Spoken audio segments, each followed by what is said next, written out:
Olá, meus queridos amigos, irmãos e ouvintes da Escola Bíblica Virtual. Eu estou aqui hoje para falar sobre um novo assunto e eu quero começar a falar sobre os livros da Bíblia, sobre os temas, as formas temáticas, trabalhando em cada livro. Então eu vou trabalhar dentro dos temas. E eu vou começar hoje falando sobre o Pentateuco, ou os livros da lei, né? Pentateuco, nós já vimos, são os 5 livros da lei, quando falamos das divisões dos livros da Bíblia. Eu vou estar falando hoje um pouquinho, fazendo um resumo de que cada livro apresenta, para que você possa conhecer o que está ali dentro. Depois vamos trabalhar um pouco melhor cada personagem, cada pessoa que aparece, cada livro, para que você possa compreender desta forma. Mas hoje eu quero falar sobre os temas, os livros, um resumo deles. O Pentateuco, os primeiros 5 livros da lei, que constam na nossa Bíblia, são Gênesis, Êxodo, Levítico, Número e Deuteronômio. Esses nomes surgiram depois. São nomes que vieram, nomes latinos. Na verdade, na Bíblia hebraica eles têm outros nomes, que nem Gênesis, que significa origem, no hebraico é Bereshit, que significa o início do versículo. Os livros do hebraico do Antigo Testamento, os 5 primeiros livros da Bíblia, o Pentateuco, ele tem as primeiras palavras dos versículos, porque eles entendem que é um único livro, a Torá, ou ensinamento, mandamento. Então, seria Bereshit, princípio. Êxodo seria Velet Shemot, que seria estes são os nomes, e assim vai consequentemente. Em Gênesis, então, no livro de Gênesis, é um livro que fala do início de tudo, início do mundo, início dos primeiros seres viventes, dos seres humanos, da primeira família, do primeiro homicídio, tudo no início, está começando tudo, a criação, a formação, tudo de início. Né? Ele também é conhecido como livro das origens. Gênesis vai apresentar algumas narrativas sobre o dilúvio, a Torre de Babel, a confusão dos idiomas.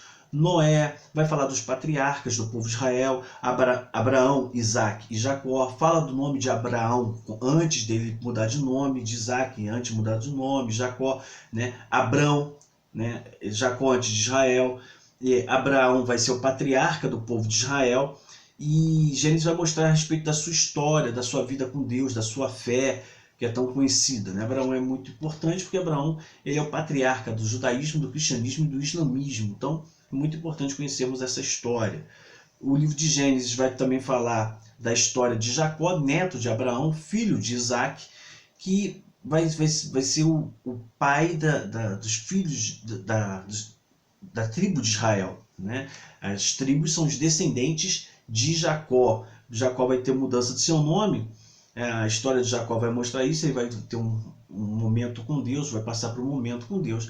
E ele vai mudar o seu nome de Jacó para Israel, um homem que luta com Deus. Então vai passar aí sendo a sua descendência sendo os 12 filhos de Israel, as 12 tribos de Israel. Na verdade são 10, sendo que 2 são os netos dele, são filhos de José, que entram na descendência. Mais para frente também, como vamos falar da história de José, de Jacó, nós vamos entender isso, eu vou explicar aos pouquinhos. No livro José vai também ser um ponto importante, vai falar bastante, porque é através de José que o povo de Israel vai para o Egito, e depois de alguns anos, alguns séculos, o povo vai se tornar escravo, cumprindo assim a promessa que Deus tinha falado para Abraão, que ia dar a ele uma grande descendência, numerosa descendência, mas que primeiro ela ficaria 400 anos como escravo no Egito. Então a Bíblia apresenta isso tudo. Né? Então é muito importante entender. Uma coisa muito interessante que há nessa formação desse livro, do que o livro apresenta, é que ele começa na criação do mundo, num jardim, e termina com a morte de José num caixão. Então isso é bem interessante. Começa com Deus sendo Senhor da vida, termina com Deus sendo Senhor da vida também. O segundo livro é Êxodo. Né? O nome Êxodo vem da saída do povo do Egito. No hebraico, ele vai ser as primeiras palavras ali do versículo. E estes são os nomes, Velet Shemot. O livro de Êxodo, ele vai relatar o povo no Egito, a história de Moisés, como Deus protege a sua vida, como Deus o chama para ser líder do povo. Vai mostrar Moisés tirando o povo do Egito, vai mostrar a primeira Páscoa, vai mostrar as pragas enviadas ao Egito, a passagem pelo Mar Vermelho, a caminhada pelo deserto, todo o relacionamento de Deus com o povo, o maná, as codornizes, a coluna de fogo, a coluna de de nuvem que guiava o povo, o relacionamento do povo com Deus, o Monte Sinai, que é um monte que vai ser muito conhecido e muito falado até os dias de hoje. Então vai mostrar como o povo deve se relacionar, como o povo deve buscar a Deus para que possa viver neste mundo. Nesse livro também nós encontramos a construção da arca e do tabernáculo, que vai ser o sinal da presença de Deus no meio do povo. Então nós vamos entender isso, e é onde eles adoravam com as suas principais festas. No livro de Levítico, que é o livro das leis, Levítico significa leis, o livro de Levítico ele vai apresentar então as leis do povo, de Deus para o povo. São as leis com detalhes do dia a dia, são leis específicas, não pode fazer isso, não pode fazer aquilo. Lembrando que o povo é um povo que ele sai do Egito como escravo e começa a ter leis para aprender a conviver com outras pessoas e viver no meio do mundo. Então, tendo regras para obedecer a Deus e aprender a conviver. Ele vai mostrar várias leis bem pessoais, bem próximas, leis que vão ser apresentadas no decorrer da história do povo, você vai ver isso. E entre essas leis tem duas que são especiais, a lei do sacrifício e a lei de santidade. A lei do sacrifício ela aponta para Cristo, expiação, né? A expiação, a purificação, e de santidade, que é a lei de mudança de vida, de comportamento. Né? O livro de Levítico é como se fosse um código civil nosso, ou o mais conhecido Código do Consumidor. Como eu posso me comportar de acordo com fazendo parte do povo de Deus? E seria esta a ideia. O livro de Números, que é o quarto livro, ele tem esse nome porque esse livro ele apresenta um censo do povo de Israel.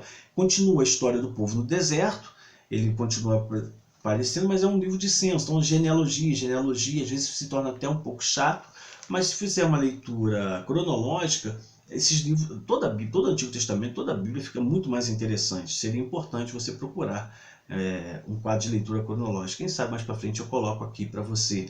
Ele vai falar também de leis, mas vai apresentar muito mais a contagem do povo, a ordem das tribos no acampamento, como é que elas ficavam nas suas disposições. E há um relato interessante no livro de Números, que é sobre Cades Barneia, que vai mostrar um desastre que ocorreu no povo por não obedecer a Deus. E vai mostrar esse relacionamento que tem que haver entre o povo de Deus e Deus. E o último livro do Pentateuco, o quinto livro, é Deuteronômio. É uma palavra latina que significa segundo livro da lei. São 5 livros que compõem o Pentateuco, falam, todos eles têm leis, são a Torá, os ensinamentos de Deus. Mas o Deuteronômio é o segundo livro das leis. É como se fosse um código civil comentado. Essas leis são um pouquinho melhores trabalhadas, explicadas para o povo judeu, o pensamento judeu. Quando a gente lê o Antigo Testamento, nós temos que ter na nossa mente que é uma escrita para um povo judeu, um pensamento diferente do nosso, mais racional e mais pragmático. Então devemos entender isso. Ele conta a história do povo de Israel como se fosse um resumo. Fala do nascimento de Moisés, da sua vida em Midian, seu chamado, a saída do Egito, vai apresentar as leis de Deus, a caminhada no deserto durante 40 anos, vai mostrar a primeira incursão que o povo faz à terra de Canaã, e que é a terra prometida, e ele vai mostrar ali um relato interessante da vida de Josué e Caleb, junto com os 12 espias, mostrando que os dois têm uma visão diferente, obedecendo o que Deus fala, confiando na palavra de Deus. E mostra que Josué, desde o início, vai ser uma pessoa indicada por Deus para suceder Moisés pelo comportamento que ele tem, pelo interesse que ele tem de servir e obedecer a Deus. Então, ele vai ser já dali preparado para ser o líder do povo para entrar na Terra Prometida. E o livro de Deuteronômio também termina com a morte de Moisés. Então, o Pentateuco ele começa num jardim e termina num caixão. Vai ser toda a história do povo, formando o povo num povo social, num povo que aprende a conviver, tem que aprender a conviver com o seu próximo, mas também aprender a conviver se relacionando com Deus. Esse é um resumo que você tem para você conhecer melhor. Depois nós vamos trabalhar, eu vou trabalhar melhor dentro do livro de Gênesis, alguns tópicos, alguns temas, algumas pessoas, algumas passagens, com algumas lições para a nossa vida, para o nosso dia a dia, com aplicações mais práticas, ok? Que você possa ter isso na sua mente e você possa aprender um pouco mais sobre os livros da Bíblia. Espero que isso venha incentivar você, que venha fazer com que você procure mais, se sinta instigado a ler mais a palavra de Deus. Não esqueça de você dar um like, compartilhar para que outras pessoas tenham acesso. E qualquer dúvida que você tiver, escreva aí que nós vamos estar respondendo você, ok? Que Deus te abençoe e que você possa transformar a leitura da Bíblia um hábito para a sua vida.